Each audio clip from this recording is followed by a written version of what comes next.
Hello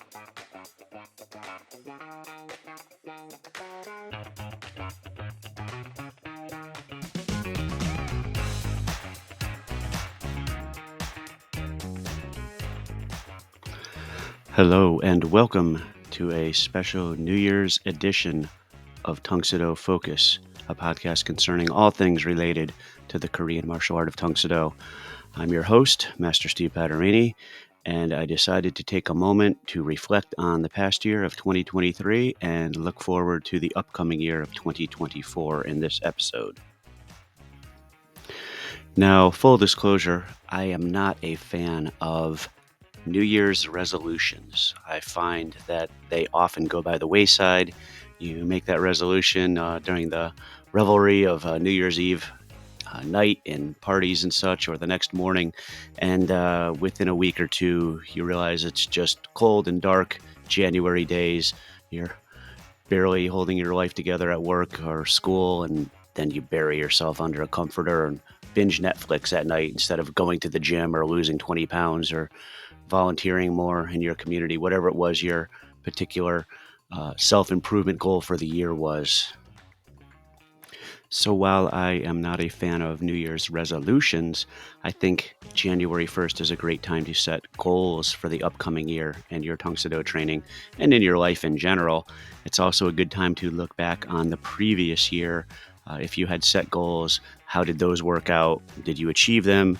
To what degree did you achieve them?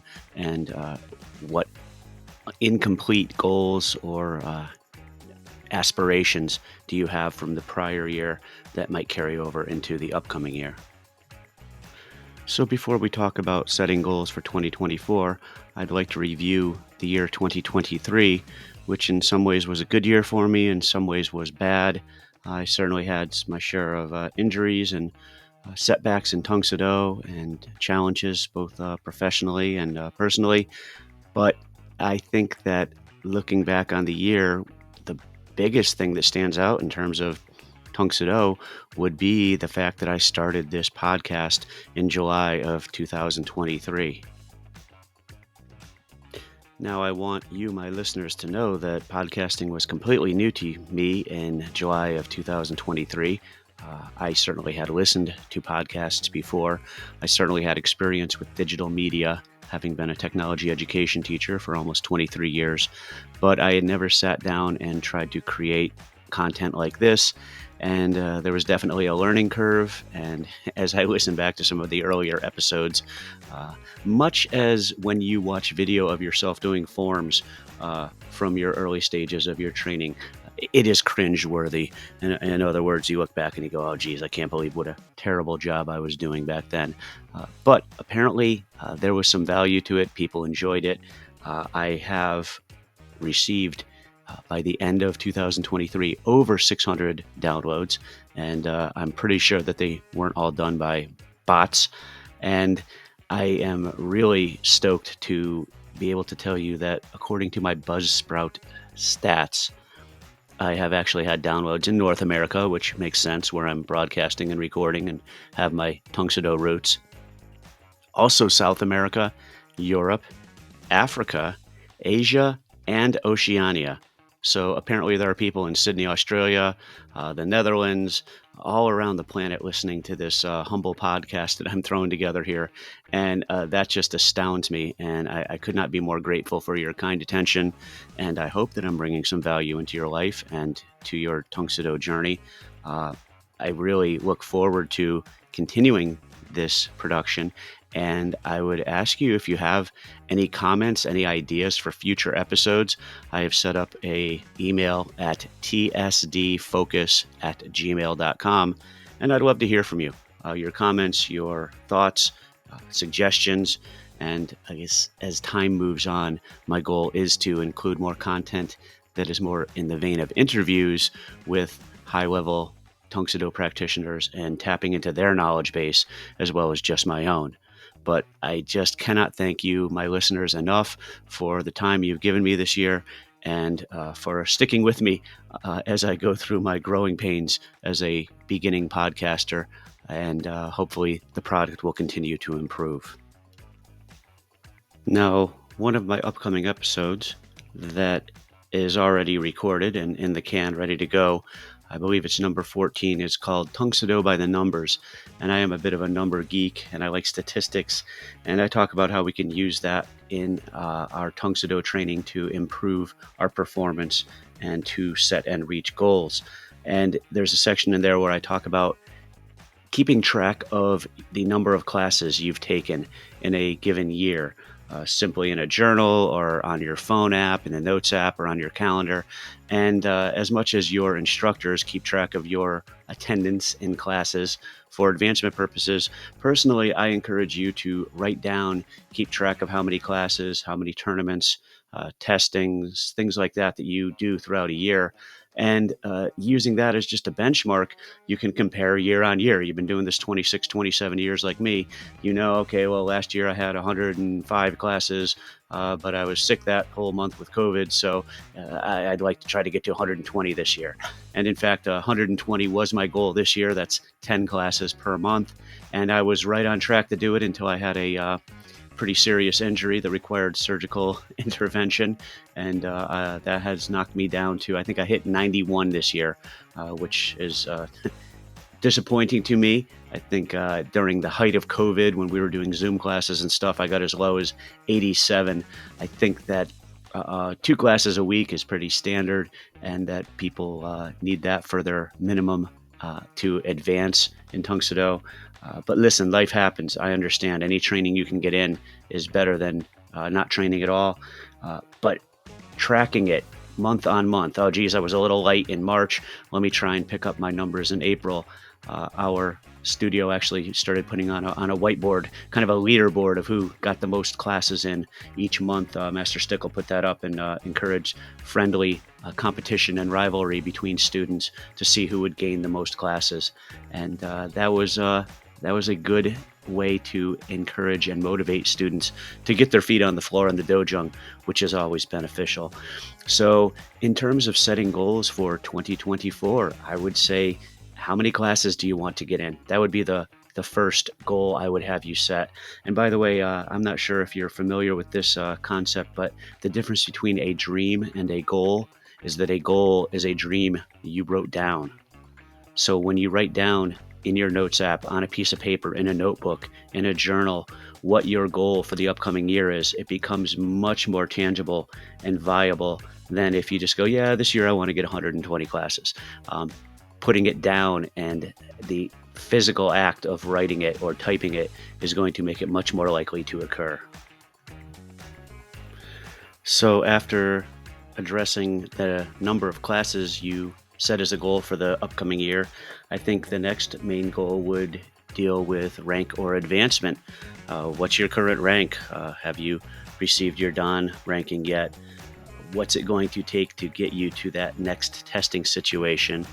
And what do you need to work on in the meantime so that when you are in that test situation, you represent well and that you actually perform at a level that makes yourself feel good and also impresses your teachers and your instructors and your senior students to the point where they feel comfortable moving you on to that next rank. It's not just some sort of an attendance certificate, so to speak, where it's just because you've showed up for the requisite classes.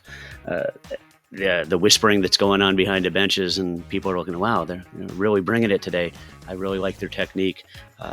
And you need to have some sort of self-criticism or reflection on your own practice, and figure out what it is you need to work on. Is it your flexibility? Is it your endurance?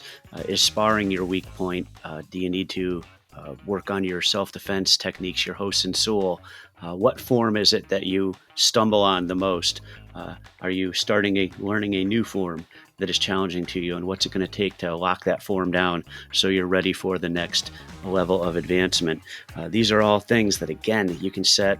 You don't have to set a million goals, but 2 or 3, a half a dozen things that you want to try to accomplish throughout the year.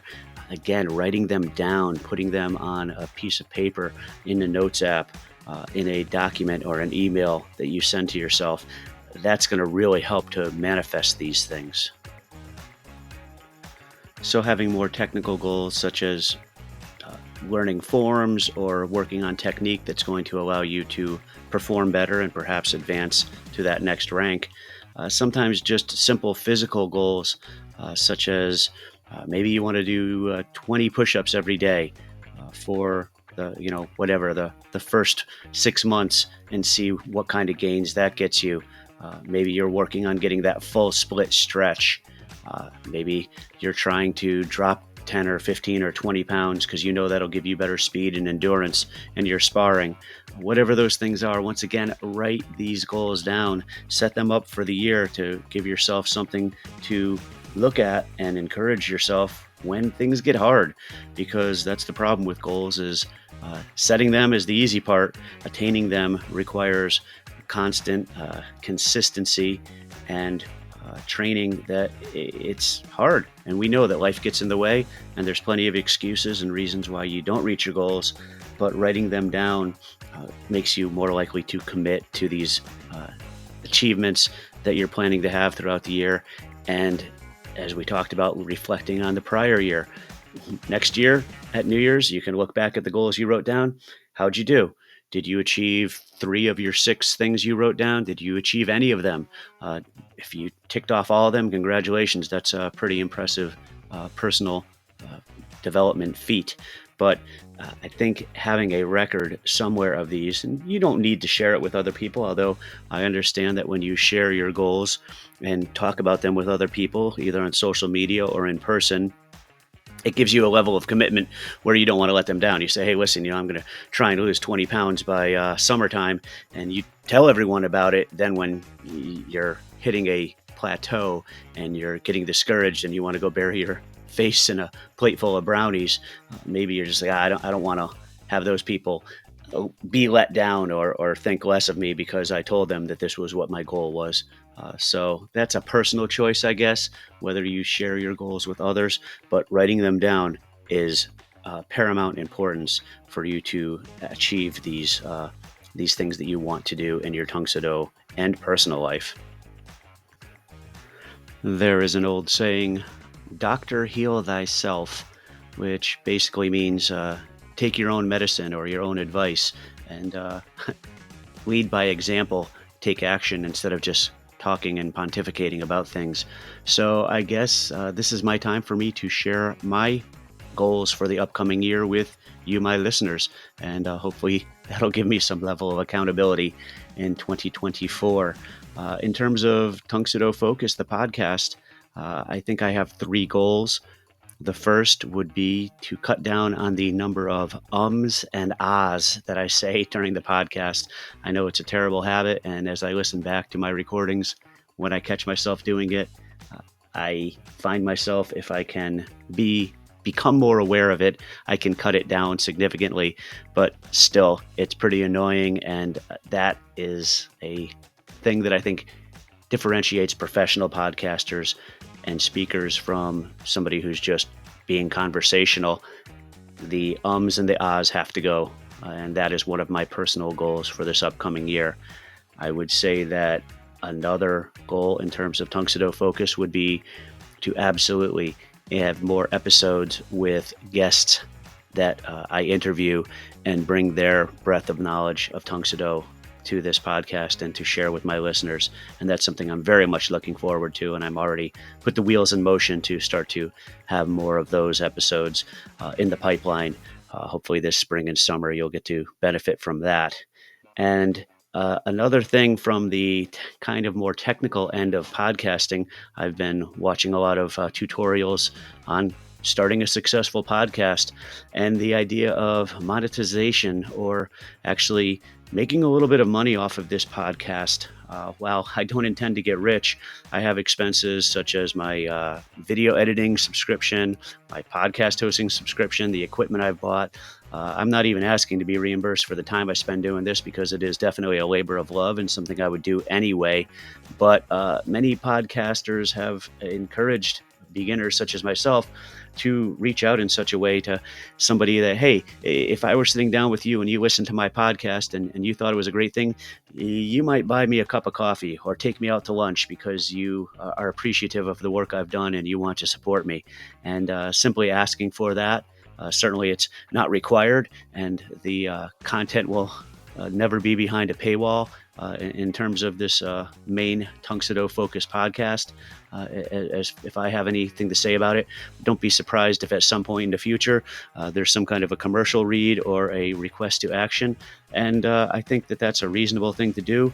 I certainly spend a lot of time working on this, and I feel that I hope that this is bringing value to you and that you're enjoying this as much as you would something you might get on the other media outlets that you subscribe to.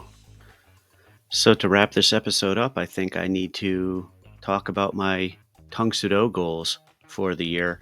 And certainly, having had surgery in October for a torn pectoral tendon and still being in the midst of recovery from that with physical therapy, and just mostly the waiting, as Tom Petty likes to say, is the hardest part. Over time, I'm making small and incremental gains.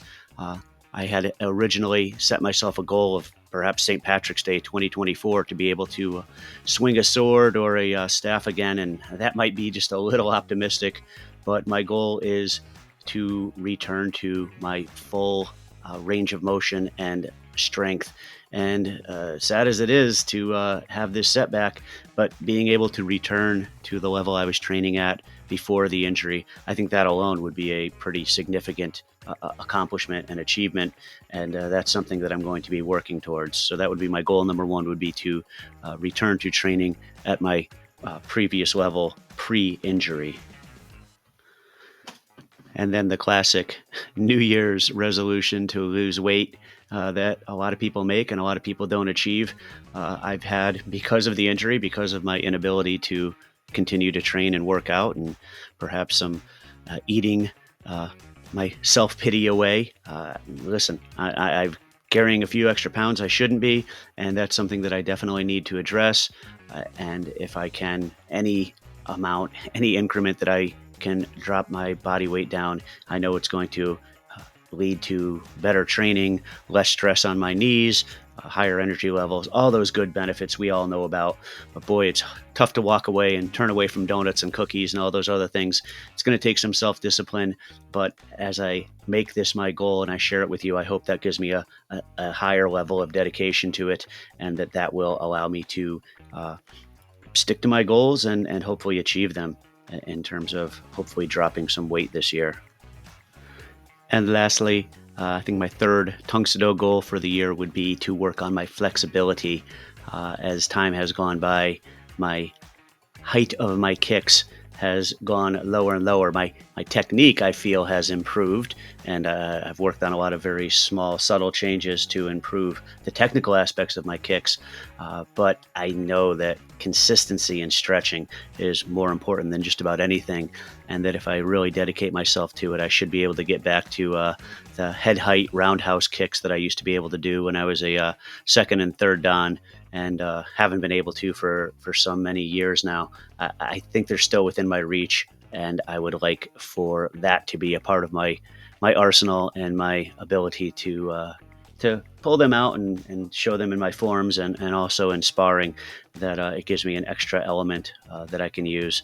And hopefully, again, that kind of makes me look a little better on the floor, and maybe even inspire some of my juniors, perhaps even my seniors, to try to get their flexibility back to a state where it was at one point. And maybe soon we'll all be throwing head height kicks on a regular basis, and that would be pretty exciting to me.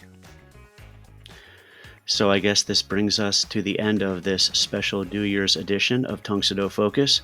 I'd like to thank you for listening to this particular podcast, as well as all the others that you have throughout the year. I am excited and looking forward to 2024, improving and increasing the reach of this podcast. And it's without you, it would not be possible. So I thank you for your kind attention. I wish you a healthy and successful new year. I encourage you to set goals for this year and do your best to achieve them. And have a great 2024. Tang Soo. One last thing, if you'd like to reach out to me and give me any feedback, comments, or suggestions for future episodes. I can be reached at tsdfocus@gmail.com and would love to hear from you. Tang Soo.